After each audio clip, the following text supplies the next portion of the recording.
Berbicara Lean Six Sigma tidak terlepas dari pengalaman ketika menjadi profesional.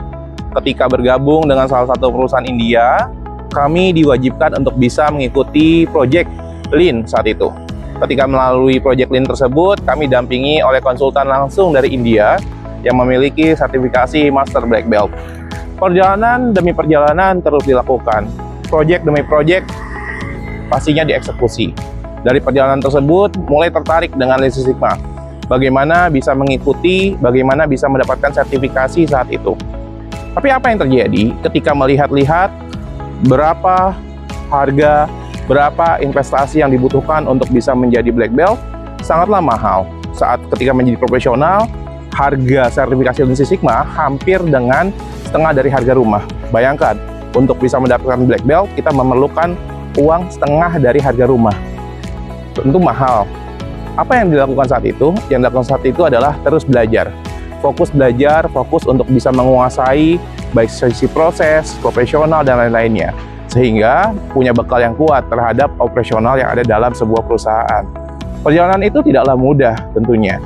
Tapi apa yang kami lakukan saat itu adalah terus berusaha untuk bisa mengikuti dan mempelajari materi-materi dalam Lean Six Sigma. Syukurnya saat itu kami memiliki konsultan yang sangat baik untuk bisa share kepada kami untuk banyak dipelajari segala ilmu dan tahapan-tahapannya. Ada 3 tahapan yang dilakukan saat itu untuk bisa mendapatkan sertifikasi Lean Six Sigma. Selain tadi mengikuti setiap proyeknya ketika didampingi oleh konsultan India, akhirnya untuk bisa mendapatkan level yang lebih jauh lagi, tentunya saya pun bergabung dengan salah satu konsultan yang ada di Jakarta. Dengan bekal tersebut, dengan proyek yang ada, jam terbang mulai terasah. Mulailah belajar, mulailah mengembangkan. Sertifikasi yang didapatkan ketika di konsultan India diterapkan pada konsultan kami. Sehingga banyak proyek yang dieksekusi, baik dari industri pembangkit sampai dengan industri retail.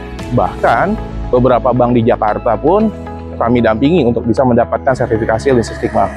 Apa sih pengalaman yang didapatkan ketika perjalanan tersebut? Yang pertama adalah Lean Six Sigma adalah mudah ketika kita paham sepenuhnya.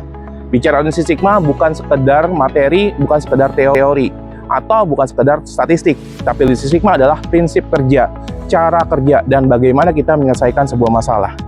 Yang kedua, bicara Lean Six Sigma terdiri dari 2 kata, Lean dan Six Sigma. Lean mewakili kecepatan dan Six Sigma mewakili kualitas. Prinsip kedua ini yang dijadikan kita fundamental utama untuk kecepatan dan juga kualitas. Dilihat proyeknya, dianalisa proyeknya, dilihat benefitnya seperti apa. Apakah mau mempercepat atau meningkatkan kualitas sehingga lebih mudah dalam menerapkan proyek Lean Six Sigma. Dan yang ketiga adalah bicara Lean Six Sigma, terus beradaptasi. Di saat era disruptif, di saat era inovasi, apakah Lean Six Sigma masih relevan? Jawabannya masih. Lean Six Sigma mempunyai konsep yang sangat kuat terhadap kualitas dan juga kecepatan. Bagaimana Lean yang memiliki kecepatan bisa membantu kita dalam mendisruptif sebuah organisasi ataupun sebuah produk.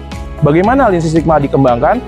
Rekan-rekan sekalian, silakan mengikuti workshop kami yang akan dilaksanakan pada bulan Oktober, dan pastinya rekan-rekan sekalian akan mengetahui kupas tuntas bagaimana Lean Six Sigma digunakan dalam sebuah proyek inovasi. Sekian, terima kasih dari saya Aditya Nugraha, founder Continuous Improvement Academy. Sampai jumpa dalam workshop kami berikutnya.